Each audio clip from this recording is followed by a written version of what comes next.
Pernah kepikiran nggak sih gimana caranya kita bisa tahu sebuah informasi yang usianya ribuan tahun itu beneran valid atau enggak? Hari ini kita bakal bedah sistem canggih yang dipakai buat memilah tradisi Islam atau yang kita kenal sebagai hadis.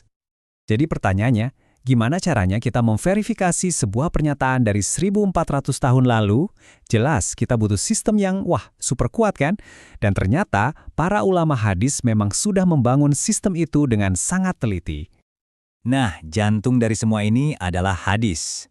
Dan bagian paling krusial dari sebuah hadis adalah isnad, atau rantai perawi yang nyambungin kita langsung ke sumbernya. Anggap aja ini kayak jejak bukti forensik untuk setiap potongan informasi. Ini dia peta perjalanan kita. Ada 4 langkah. Kita bakal coba berperan sebagai penguji keaslian dan ngeliat langsung gimana sistem ini bekerja dari dalam. Oke, kita mulai dari bagian pertama. Tapi sebelum kita loncat lebih jauh, ada satu perbedaan mendasar yang harus kita pahami dulu.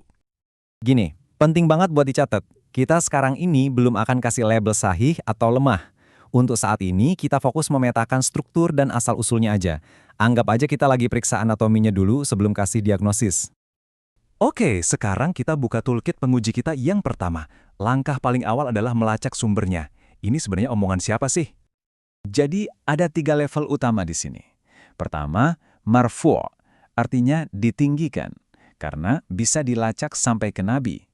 Kedua, mauquf, atau terhenti, karena laporannya mentok di seorang sahabat. Dan yang ketiga, maqtu', yang berarti terputus, karena berhenti di generasi setelahnya. Nah, di sini nih perbedaannya jadi kelihatan banget. Sebuah hadis marfu bisa jadi yang ngomong itu sahabat, tapi isinya adalah sesuatu yang dia hanya bisa tahu dari Nabi. Sebaliknya, mauquf itu murni pendapat atau kutipan pribadi dari si sahabat itu sendiri. Oke, sumbernya udah ketahuan. Itu satu hal. Tapi pertanyaan selanjutnya, rantai perawinya sendiri utuh nggak? Ini membawa kita ke lapisan analisis berikutnya yang lebih dalam. Perbedaannya benar-benar kelihatan. Muttasil itu rantai yang sempurna, nyambung terus tanpa putus. Sebaliknya, mu'allaq itu secara harfiah artinya tergantung. Ada perawi yang hilang di awal, jadi seolah-olah rantainya itu ngegantung di udara, nggak ada pegangannya. Dan tingkat ketelitiannya ini, makin dalam lagi loh. Para ulama bahkan sampai memperdebatkan arti dari satu kata kecil dalam rantai perawi. Misalnya kata an, yang artinya si fulan dari si fulan. Ini jadi perdebatan seru banget loh. Apa kata dari itu otomatis berarti mereka pasti ketemu dan dengar langsung.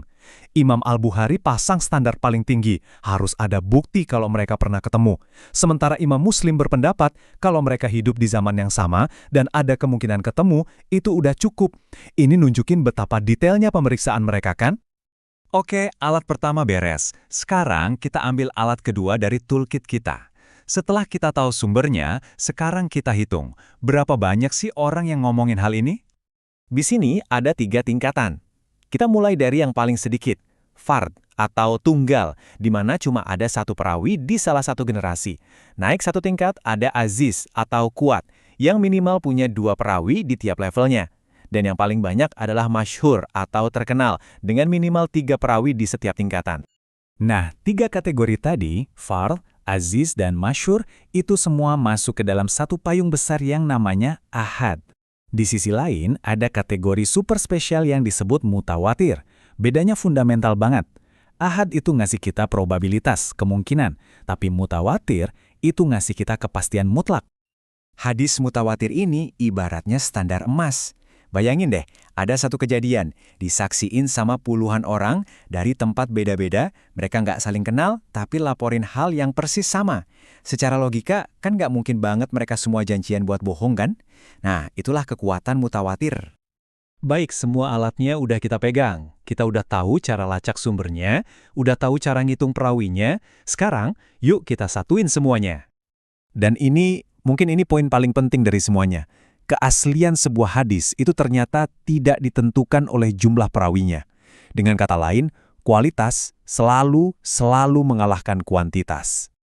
Nah, ini dia momen ahanya. Sebuah hadis fard yang perawinya cuma 1 bisa banget dinilai sahih atau sangat otentik. Sebaliknya, hadis masyhur yang perawinya banyak bisa aja dinilai dhaif atau lemah. Jadi, jumlah perawi itu cuma satu kepingan puzzle aja, bukan jawaban akhirnya. Jadi, begini alur kerjanya para ulama. Pertama, mereka petain dulu struktur hadisnya. Siapa sumbernya, ada berapa jalur, rantainya nyambung atau enggak. Setelah petanya jadi, baru deh mereka mulai investigasi satu persatu orang di dalam rantai itu untuk ngecek kredibilitasnya. Dan semua ini ninggalin kita dengan satu pertanyaan yang penting banget buat zaman sekarang.